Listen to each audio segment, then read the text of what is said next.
প্রেত ছায়া। Welcome back প্রেত ছায়া 3 নম্বর এপিসোডে। আমি পূজা। আজকে ঘটনাটা অনেক পুরানো।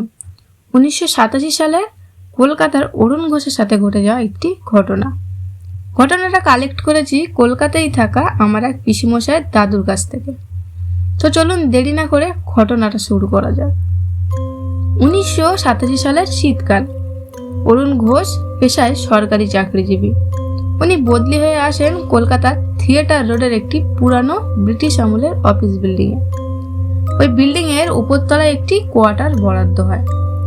সবাই বলেন জায়গাটা ভালো, তবে কেউই থাকতে চায় না।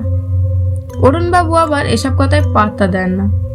প্রথম সপ্তাহ ভালোই কাটে ওনার, কিন্তু এক রাতে ঘড়ির কাঁটা প্রায় 2টো ছুঁই উনি হঠাৎ শুনতে পান ওনার ছাদের ওপরে যেন কোনো কিছু টেনে আনার শব্দ, যেন টিনের ওপরে কেউ হাঁটছে। তখন তিনি জানালার পর্দা সরিয়ে তাকান। অন্ধকারে দেখা যায় এক মহিলা, সাদা শাড়ি, খোলা চুল, তীক্ষ্ণ দৃষ্টিতে ওনার দিকে তাকিয়ে আছে। পরদিন অফিসে এই ঘটনার কথা তুলতেই সবাই থমকে যায়। তখন এক বৃদ্ধ কেরানি বলে, স্যার, এই বাড়িতে একসময় এক ব্রিটিশ নার্স থাকতেন, যিনি দ্বিতীয় বিশ্বযুদ্ধের সময় অনেক আহত সৈনিকের সেবা করতেন। কিন্তু একদিন ভুল ওষুধ দেওয়ার কারণে একজন উচ্চপদস্থ ব্রিটিশ অফিসারের মৃত্যু হয়েছিল, এবং সেই নার্সকে ঠিক এই ছাদে গলায় দড়ি দিয়ে ঝুলতে দেখা গিয়েছিল।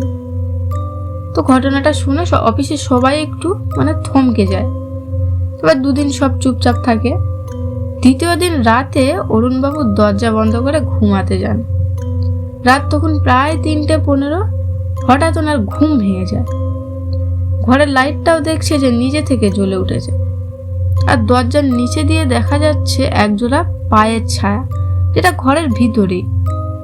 ছায়াটা দেখে তিনি যখন জোরে চিৎকার করতে যান, কিন্তু ওই যে ভয় পেলে যেটা হয়, ওনার গলা দিয়ে কোনো শব্দ বেরোয় না।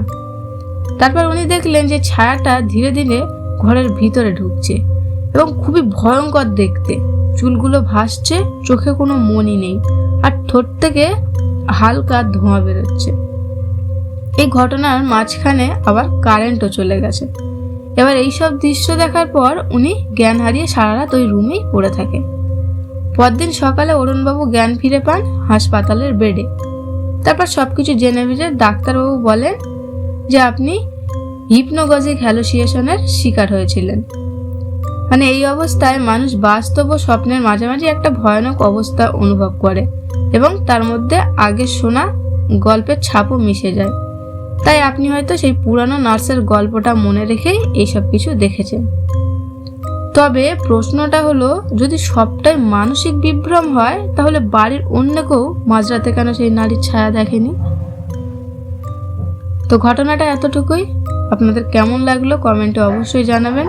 আরও নতুন ঘটনা শোনার জন্য চ্যানেলটি অবশ্যই সাবস্ক্রাইব করে রাখবেন।